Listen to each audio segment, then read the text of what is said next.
ನಿಮ್ಮ ಹಳೆಯ ಒಡವೆನ ಅಧಿಕ ಬೆಲೆಗೆ ಮಾರಬೇಕೆ? ಅಟಿಕಾಗೆ ಕಾಲ್ ಮಾಡಿ 8803000300. Attica gold company. ನಂಬರ್ 2, ಈಗ ಸಿರಾಜ್ ನಮ್ಮೊಂದಿಗೆ ದೂರವಾಣಿ ಸಂಪರ್ಕಕ್ಕೆ ಬಂದಿದ್ದಾರೆ. ನಮಸ್ಕಾರ ಮೊಹಮ್ಮದ್ ಸಿರಾಜ್ ಅವರೇ. ಲೈವ್ ಬರ್ಬೋದಾಗಿತ್ತಲ್ವಾ ನೀವು? ಕೇಳಿಸ್ತಾ ಇದೆಯಾ? ನಮಸ್ತೆ, ಕೇಳಿಸ್ತಾ ಇದೆಯಾ ನಿಮ್ಗೆ? ಕೇಳಿಸ್ತಾ ಇದೆ ಮೇಡಮ್. ನಾನು ಇಲ್ಲಿ ಕಂಪ್ಲೇಂಟ್ ಮಾಡಕ್ ಬಂದಿದ್ದೆ, ಅದಕ್ಕೆ ಈಗ ಲೈವ್ಗೆ ಬಂದಿದ್ದೀರಾ? ಹೊರಗಡೆ ಬಂದೆ ಮೇಡಮ್. ಹೇಳಿ ಮೇಡಮ್. ಓಕೆ, ಮೊಹಮ್ಮದ್ ಸಿರಾಜ್ ಅವರೇ, ಈ ಆಡಿಯೋದಲ್ಲಿ ನೀವೇನಾ ಮಾತಾಡಿರೋದು? ಆ ಫೋಟೋ ನಂದು ಮೇಡಮ್, ವಾಯ್ಸ್ ನಂದಲ್ಲ. ಅಲ್ಲ, ಫೋಟೋ ನಿಮ್ದೆ, ನಾವು ವಾಯ್ಸ್ ಬಗ್ಗೆನೇ ಮಾತಾಡ್ತಾ ಇರೋದು. ಇಲ್ಲ, ವಾಯ್ಸ್ ನಂದಲ್ಲ ಮೇಡಮ್. ಅದು ಏನಲ್ಲಿ ಮಾಡಿರೋದು. ಅದು ನನ್ನ ಜೊತೆಗೆ ಅಂತ ಸಂಭಾಷಣೆ ಸಾಹೇಬ್ರು, ಜಮೀರ್ ಸಾಹೇಬ್ರು ಮಾಡಿಲ್ಲ ಮೇಡಮ್ ನನ್ನ ಜೊತೆಗೆ. ಹಾ ಯಾವುದೇ ಆತರ ಮಾತುಗಳು ನಡೆದಿಲ್ಲ. ಹಾ ಸುಳ್ಳು ಸೃಷ್ಟಿ ಮಾಡಿ ಹಾಕಿದ್ದಾರೆ ಮೇಡಮ್. ಈಗ ಉದ್ದೇಶಪೂರ್ವಕವಾಗಿ ಮಾಡಿದ್ದಾರೆ. ಈಗ ಎಲ್ಲ ನಿಮ್ಗೇನು ಮೇಲ್ನೋಟಕ್ಕೆ ತೊಂದ್ರೆ ಇಲ್ಲ ಕಾಣ್ತಾ ಇದೆ. ಪಾಪ. ಈಗ ಡಿ.ಸಿ.ಎಂ ಆಗ್ಬೇಕು, ಮಿನಿಸ್ಟರ್ ಅದೇ ಷಡ್ಯಂತ್ರದಿಂದ ಮಾಡಿದ್ದಾರೆ ಮೇಡಮ್. ಅದು ಅದೇ ಷಡ್ಯಂತ್ರದಿಂದ ಮಾಡಿದ್ದಾರೆ ಮೇಡಮ್. ದೇವ್ರು ಇದ್ದಾನೆ. ಫೋನ್ ಮಾಡಿರೋದು ಅವರು, ಮಾತಾಡಿರೋರು ನೀವು. ಒಂದು ಅವ್ರು ರೆಕಾರ್ಡ್ ಮಾಡ್ಕೋಬೇಕು, ಇಲ್ಲ ನೀವು ರೆಕಾರ್ಡ್ ಮಾಡ್ಕೋಬೇಕು. ಹೌದು ಮೇಡಮ್. ಹೌದು ಮೇಡಮ್. ಇಬ್ರಲ್ಲಿ ಒಬ್ರು ಬಿಟ್ಟಿರ್ಬೇಕು ಇದನ್ನ. ಅದೇ ಪ್ರಶ್ನೆಗೋಸ್ಕರ ನಾನು ಅವ್ರೇ ಕಂಪ್ಲೇಂಟ್ ಕಲ್ಲ ಹಾಕೊಳಕ್ ಆಗಲ್ಲ. ಹೌದು ಅವ್ರಾಗ ಅವರೇ ಬಿಟ್ಕೊಳಕ್ ಆಗಲ್ಲ. ಆಡಿಯೋನ ಬಿಟ್ರೆ ನೀವು ಬಿಟ್ಟಿರ್ಬೇಕು. ಹೌದು. ನನ್ನ ನೀವು ಮೊಬೈಲ್ ಅಲ್ಲಿ ಬಿಟ್ಟಿದ್ದೀರಾ ರೆಕಾರ್ಡಿಂಗ್ ಆಡಿಯೋನ? ಆಪ್ಷನ್, ನನ್ನ ಮೊಬೈಲ್ ಅಲ್ಲಿ ರೆಕಾರ್ಡಿಂಗ್ ಆಪ್ಷನ್ ಇಲ್ಲ ಮೇಡಮ್. ಹಾ ನನ್ನ ಮೊಬೈಲ್ ಅಲ್ಲಿ ನಾನು ಏನಾದ್ರು ಮಾಡ್ಬೇಕಂತ ಹೇಳಿದ್ರೆ ಉದ್ದೇಶಪೂರ್ವಕವಾಗಿ ಮಾಡ್ಕೋಬೇಕು, ಸೇವ್ ಮಾಡ್ಕೊಂಡು. ಅದು ನನ್ನ ಹತ್ರ ರೆಕಾರ್ಡಿಂಗ್ ಇಲ್ಲ, ಮತ್ತ ಅಂತ ಯಾವ್ದು ಮಾತುಗಳೇ ಆಗಿಲ್ಲ ನಮ್ ಜೊತೆಗೆ. ಬೇರೆ ವಿಚಾರದಲ್ಲಿ ಮಾತಾಡಿದ್ದಾರೆ ಸಾಹೇಬ್ರು, ಇಲ್ಲ ಅಂತಿಲ್ಲ. ಪಕ್ಷದ ದೃಷ್ಟಿಯಿಂದ 4ನೇ ತಾರೀಕಿಗೆ ನನಗೆ ಮಾತಾಡಿದ್ರು ಸಾಹೇಬ್ರು. ಎಲ್ಲ ಸಿದ್ಧತೆ ಮಾಡ್ಬೇಕು, ಎಲ್ಲ ಆಗ್ಬೇಕು, ಯಾವುದೇ ಕಾರಣಕ್ಕೆ ಸಮರ್ಥ್ ಶಾಮ್ನೂರ್ ಅವ್ರು ಗೆಲ್ಬೇಕು ಅಂತ ಹೇಳಿದ್ದು ನನ್ನ ಜೊತೆಗೆ ಮಾತಾಡಿದ್ದಾರೆ. ಇದೆಲ್ಲ ಒಂದು ವೇಳೆ ಮಾತಾಡಿದ್ರು ಕೂಡ ಸರ್, ಒಂದು ಜಮೀರ್ ಅಹಮದ್ ಖಾನ್ ಆಡಿಯೋ ಬಿಡ್ಬೇಕು, ಇಲ್ಲ ಅಂದ್ರೆ ಸಿರಾಜ್ ಬಿಡ್ಬೇಕು. ಸಿರಾಜು ಬಿಟ್ಟಿಲ್ಲ, ಜಮೀರು ಬಿಟ್ಟಿಲ್ಲ ಅಂತಂದ್ರೆ ಏನು ಟ್ಯಾಪ್ ಮಾಡಿದ್ರಾ? ಅದೇ ಮೇಡಮ್, ಟ್ಯಾಪ್ ಮಾಡಿದಾರಾ? ಅದು ಕಂಪ್ಲೇಂಟ್ ಕೊಟ್ಟಿದ್ದೀನಿ ಮೇಡಮ್. ಈಗ ನಾನು ಎನ್ಕ್ವೈರಿಗೆ ಒತ್ತಾಯ ಮಾಡ್ತಿದ್ದೀನಿ. ಯಾವುದೇ ಕಾರಣಕ್ಕೂ ಒಳ್ಳೆ ಎನ್ಕ್ವೈರಿ ಆಗ್ಬೇಕು, ಇದರಲ್ಲಿ ಎಲ್ಲ ಬಯಲಿಗೆ ಬರಬೇಕು. ಯಾವ ತರ ಇದು ಸೃಷ್ಟಿ ಮಾಡಿದ್ದಾರೆ, ಎದಕ್ಕೋಸ್ಕರ ಮಾಡಿದ್ದಾರೆ, ಉದ್ದೇಶಪೂರ್ವಕವಾಗಿ ನಾಳೆ ನಾಡ್ದ ರೀಚಬಲ್ ಇದೆ. ನಾಳಿದ್ದೆ ಮೇನ್ ಆಟ ಇರೋದು. ಅಷ್ಟ್ರಲ್ಲಿ ನಿಮ್ದು ಕಂಪ್ಲೇಂಟ್ ಕೊಟ್ಟು ಅದು ಇನ್ವೆಸ್ಟಿಗೇಷನ್ ಆಗಿ ಅದು ಕ್ಲೀನ್ ಚಿಟ್ ಸಿಗೋ ಅಷ್ಟ್ರಲ್ಲಿ ಸರ್ಕಾರ ಬಂದು 3 ತಿಂಗಳಾಗತ್ತೆ.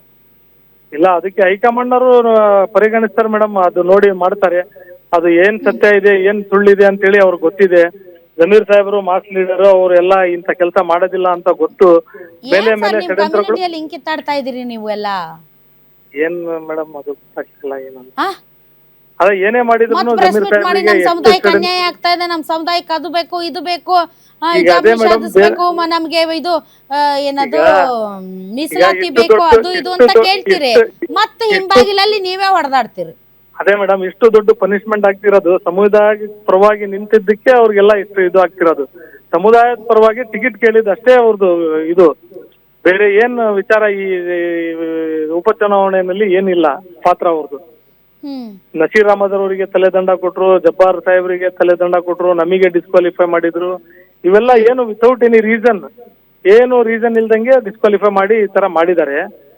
ಅದು ಈಗ ಉದ್ದೇಶಪೂರ್ವಕವಾಗಿ ನಾಳೆ ಅವರು ಉಪಮುಖ್ಯಮಂತ್ರಿ ಆಗ್ಬಾರ್ದು, ನಾಳೆ ಮಂತ್ರಿ ಆಗ್ಬಾರ್ದು ಅಂತೇಳಿ ದುರುದ್ದೇಶದಿಂದ ಇದು ಮಾಡಿದ್ದಾರೆ ಮೇಡಮ್. ಅದು ಮೇಲ್ನೋಟಕ್ಕೆ ಕಾಣ್ ಬರ್ತಾ ಇದೆ. ಅದೆಲ್ಲ ಪರಿಶೀಲನೆ ಆಗ್ಬೇಕು ಮೇಡಮ್. ಸಣ್ಣ ಪುಟ್ಟವ್ರು ಮಾಡಿದಾರ, ದೊಡ್ಡವರೇ ಇನ್ವಾಲ್ವ್ ಇದಾರ ಸರ್? ಈಗ ಯಾರು ಇನ್ವಾಲ್ವ್ ಇದಾರಂತ ಈಗ ಇನ್ವೆಸ್ಟಿಗೇಷನ್ ಆದ್ಮೇಲೆ ಗೊತ್ತಾಗುತ್ತೆ ಮೇಡಮ್. ಕಳ್ಳನ್ ಕೈಯಲ್ಲಿ ಕೀಲಿ ಕೈ ಕೊಟ್ಟಂಗ ಆಯ್ತು ಬಿಡಿ ನಿಮ್ ಕತೆನ. ಕಳ್ಳನ್ ಕೈಯಲ್ಲಿ ಕೀಲಿ ಕೈ ಕೊಟ್ಟು ಬಿಡೋದು ಏನೆಲ್ಲ ಬಯಲಾಗ್ತದೆ ತಗೊಳ್ಳಿ ಮೇಡಮ್. ಏನಿಲ್ಲ ಅವ್ರಿಗೆ ಏನು, ನಾನೇನೆ ನನ್ ಮಾತಿನ ಅರ್ಥ ಗೊತ್ತಾಯ್ತು ನಿಮ್ಗೆ? ಹೌದು ಮೇಡಮ್. ನೀವು ಕಂಪ್ಲೇಂಟ್ ಕೊಟ್ಟಿರ್ತಾರೆ, ಕಳ್ಳನ್ ಕೈಯಲ್ಲಿ ಕೀಲಿ ಕೈ ಕೊಟ್ಟಂಗೆ. ಮತ್ತೆ ಎಲ್ಲಿಂದ ಬರ್ತೈತ್ರಿ ನಿಮ್ಗೆ ನ್ಯಾಯ? ಈಗ ನ್ಯಾಯಕ್ಕೋಸ್ಕರ ನಾವು ಇಲ್ಲೇ ಬರ್ಬೇಕಲ್ಲ ಮೇಡಮ್, ನ್ಯಾಯ ಕೇಳಕ್ಕೆ. ಅದು ನ್ಯಾಯ ದೊರಕ್ತಾರೋ ಇಲ್ಲೋ ಅಂತೇಳಿ ಆಮೇಲೆ ಕಾದ್ ನೋಡೋಣ. ಬಟ್ ನ್ಯಾಯಕ್ಕೋಸ್ಕರ ಇಲ್ಲೇ ಬಂದು ಕಂಪ್ಲೇಂಟರ್ ಮಾಡ್ಬೇಕಲ್ಲ. ನನಗೆ ಸಾಕಷ್ಟು ಜನ ಕಂಪ್ಲೇಂಟ್ ಆಗಿಲ್ಲ. ಈಗ ಬೇರೆ ಜನ ಹೇಳ್ತಾ ಇದ್ರು ಸಚಿವರ ಮೇಲೆ ಆಗ್ತಾ ಇದೆ, ಸೋಮೋಟೋ ಆಗಿಲ್ಲ ಇನ್ನೂವರೆಗೂ ಅಂತ. ಈಗ ನಾನಂತೂ ಸ್ವತಃ ಬಂದು ಇಲ್ಲಿ ಡಿವೈಎಸ್ಪಿ ಆಫೀಸ್ ಅಲ್ಲಿ ಕಂಪ್ಲೇಂಟ್ ಕೊಟ್ಟಿದ್ದೀನಿ, ಡಿವೈಎಸ್ಪಿ ಕೈಯಲ್ಲಿ. ಈಗ ಅದು ಅಕ್ನಾಲೇಜ್ಮೆಂಟ್ ಏನಂತ ಕೊಟ್ಟಿದ್ದೀರಿ? ನಾನು ಕೊಟ್ಟಿದ್ದೇನೆ ಮೇಡಮ್, ನನ್ನ ಕೈಯಲ್ಲಿ ಕಂಪ್ಲೇಂಟ್ ಕಾಪಿ ಇದೆ. ಓದ್ಬಿಡಿ ಅಂದ್ರೆ ಓದ್ಬಿಡ್ತೀನಿ. ಓದ್ಬಿಡಿ. ವಿಷಯ ನನ್ನ ಹಾಗೂ ಬಿಜೆಡ್ ಜಮೀರ್ ಅಹಮದ್ ಖಾನ್ ರವರ ಸುಳ್ಳು ಸುದ್ದಿ ಹಾಗೂ ಸಂಭಾಷಣೆಯನ್ನು ಸಾಮಾಜಿಕ ಜಾಲತಾಣದಲ್ಲಿ ಹರಿದು ಬಿಟ್ಟ ಪ್ರಸಾರ ಮಾಡಿದಿರುವ ವಿರುದ್ಧ ದೂರು ಮತ್ತು ಅದರಿಂದ ರಕ್ಷಣೆ ಹಾಗೂ ಸಂರಕ್ಷಣೆ ನ್ಯಾಯ ಒದಗಿಸಿಕೊಡುವ ಬಗ್ಗೆ. ಈ ಮೇಲ್ಕಂಡ ವಿಷಯಕ್ಕೆ ಸಂಬಂಧಿಸಿದಂತೆ ಹೇಳಿ ಟೈಪ್ ಮಾಡಿಸಿ ಕೊಡುವ ದೂರು ಏನೆಂದರೆ, ಕರ್ನಾಟಕ ವಿಧಾನಸಭೆ ಚುನಾವಣೆ ದಾವಣಗೆರೆ ದಕ್ಷಿಣ ಕ್ಷೇತ್ರದ ಶಾಮನೂರು ಶಿವಶಂಕರಪ್ಪನವರ ನಿಧನದಿಂದ ತೆರವಾದ ಶಾಸಕ ಸ್ಥಾನದ ನಡೆದ ಉಪಚುನಾವಣೆಯಲ್ಲಿ ನಾನು ಕಾಂಗ್ರೆಸ್ ನಿಷ್ಠಾವಂತ ಕಾರ್ಯಕರ್ತನಾಗಿ ಆಗಿರುವ ಆಡಳಿತ ಸರ್ಕಾರದಲ್ಲಿ ಕೆಎಂಡಿಸಿ ನಿರ್ದೇಶಕನಾಗಿ ಕೆಲಸ ನಿರ್ವಹಿಸುತ್ತಿದ್ದೇನೆ ಹಾಗೂ ದಾವಣಗೆರೆ ಮತ್ತು ಚಿತ್ರದುರ್ಗ ಅಷ್ಟೇ ಅಲ್ಲ, ಕರ್ನಾಟಕ ರಾಜ್ಯ ಅಲ್ಪಸಂಖ್ಯಾತರ ಹಾಗೂ ದಲಿತರ ದೀನ ಏಳಿಗೆಗಾಗಿ ಶಿಸ್ತಿನ ಸಿಪಾಯಿಯಾಗಿ ಪ್ರಾಮಾಣಿಕ ಸೇವೆ ಸಲ್ಲಿಸುತ್ತೇನೆ. ದಾವಣಗೆರೆ ನಮ್ಮ ರಾಜ್ಯ ಕಂಡ ಧೀಮಂತ ನಾಯಕರ ಕೊನೆ 3 ಲೈನ್ ಹೇಳ್ಬಿಡಿ.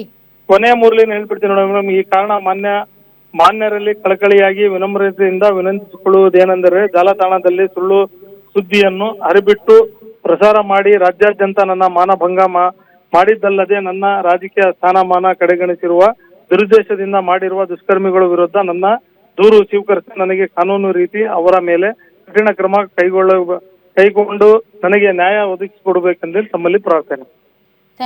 ಓಕೆ, ಯಾರು ಇದನ್ನು ಮಾಡಿದ್ದಾರೆ ಅವ್ರ ವಿರುದ್ಧ ಶಿಸ್ತು ಕ್ರಮ ತೆಗೆದುಕೊಳ್ಳಬೇಕು. ಹೌದು madam. All right, okay, thank you very much Mohammed Siraj ಅವರು ಇಷ್ಟೊತ್ತು ಗ್ಯಾರಂಟಿ ನ್ಯೂಸ್ ಜೊತೆ ಮಾತಾಡಿದ್ದಕ್ಕಾಗಿ.